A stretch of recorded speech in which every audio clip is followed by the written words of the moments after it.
Hi guys, I'm Speedbag, and today I'd like to thank you all for stopping by and just watching and enjoying my videos. I read a lot of your comments, and of course there are a couple questions, wondering how did I stumble upon this, who's helped me along the way. So I'd kind of like just take a few minutes and just outline a little bit of my lore.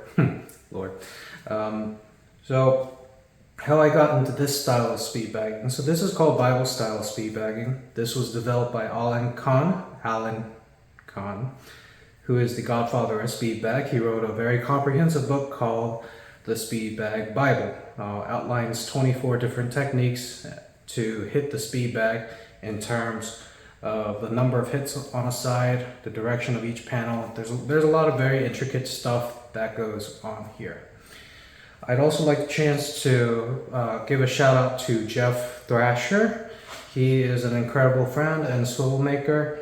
I'm using this Thrasherhouse swivel. It's honestly one of my favorites out of the multiple types of swivel makers. And of course, a little bit of a shout out to the people who make my gear. So I use this bag a lot. It is a Roni speed bag. And I also like to use the Jim Bradley Pro Bowls as well too. These are essentially my top two choices for doing speed bag. So just kind of like to lay clear the type of gear that I use. This is just a custom built platform, wooden drum, maple, 24 inches. But anyways, how did I stumble upon Bible style speed bagging? Like yourself, I was surfing through YouTube, and randomly I came across a video of Alan hitting to Journey's Don't Stop Believing. And I've seen a couple of speedbag videos before, but the way that he just had some very musical self-expression with what is otherwise considered just a boxer's tool blew my mind.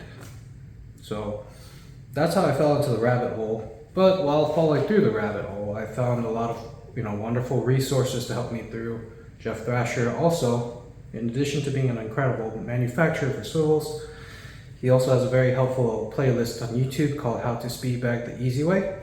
And it's a parallel path to the Speedbag Bible. The order is a little bit different. Some people may find some success in digesting that version. For me, it personally worked better for me, but they're both great methods to learn from. So I've been doing this since June of 2022, so a little bit more than 2 years by now. And now I'd like to kind of talk about what I do, a little bit of the creative process that I do when I make these covers. So I get a lot of your song recommendations, thank you. I take my time to take a peek at those, but then I also have my own little list of songs that I like that I either stumble upon randomly or have a bit of nostalgic meaning for me. So using that pool of songs, usually I like to listen to those for a bit just to understand it, appreciate it.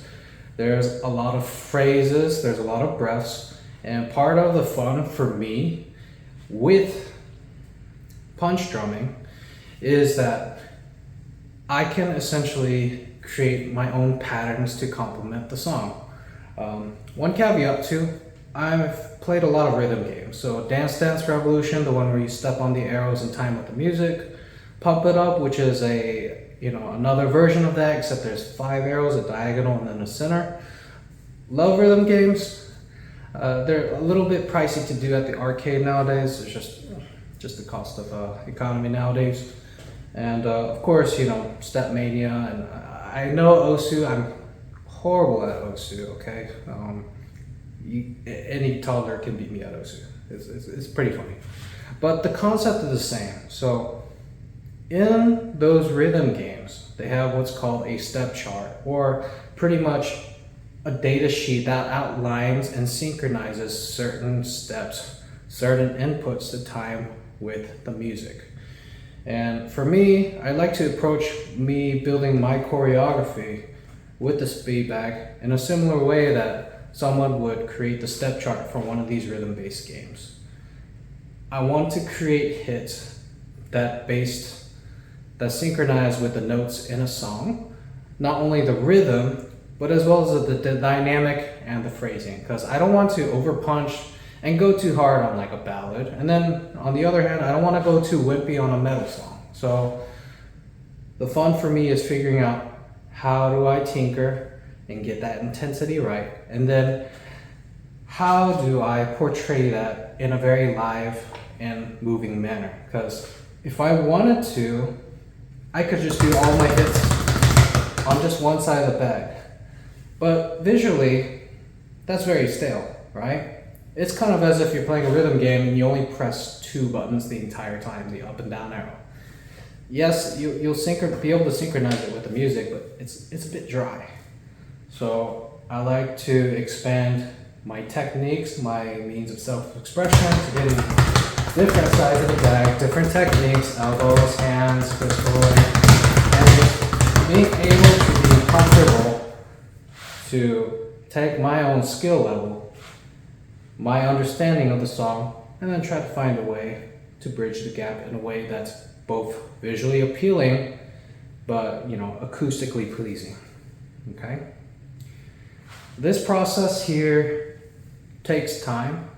It's kind of like the equivalent of me trying to make a hunter's stew. Like, I've got a pot, I know what the recipe is supposed to be like, but with given my own background and my own seasonings, how do I cook it? How do I translate this recipe to be something kind of delicious? And more often than not, each song on average usually takes me between 20 to 30 takes, which I like to spread out over the period of 2 to 3 weeks.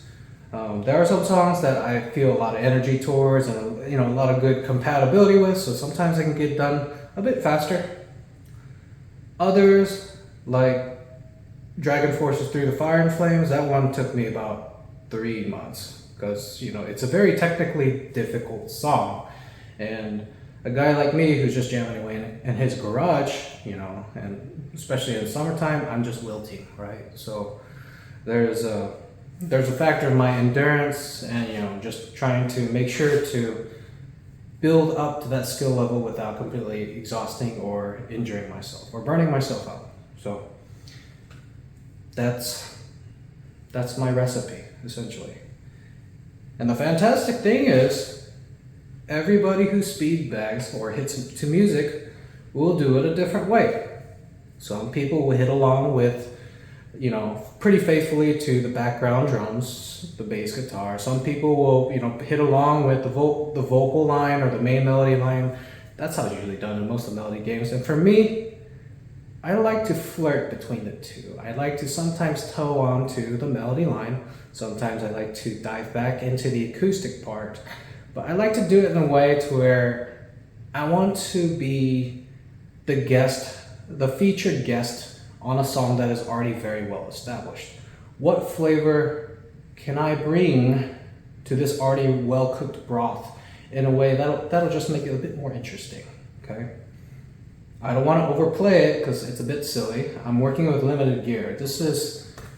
I'm playing this as if this was a drum, but as you can see, I don't have hi-hats, I don't have cymbals, I don't have a double kick, I just have this, that, and the swivel, okay? But for me, that's a little bit fun because working within these limitations, you tend to become a little bit creative on how you mix and match things. So, yeah. But anyways, I don't want to make this video too long, but I hope this kind of helps outline a bit of who I am, why I'm doing this, and how much fun I have doing this. So if you have any questions, and feel free to reach out or read up on the resources I've listed.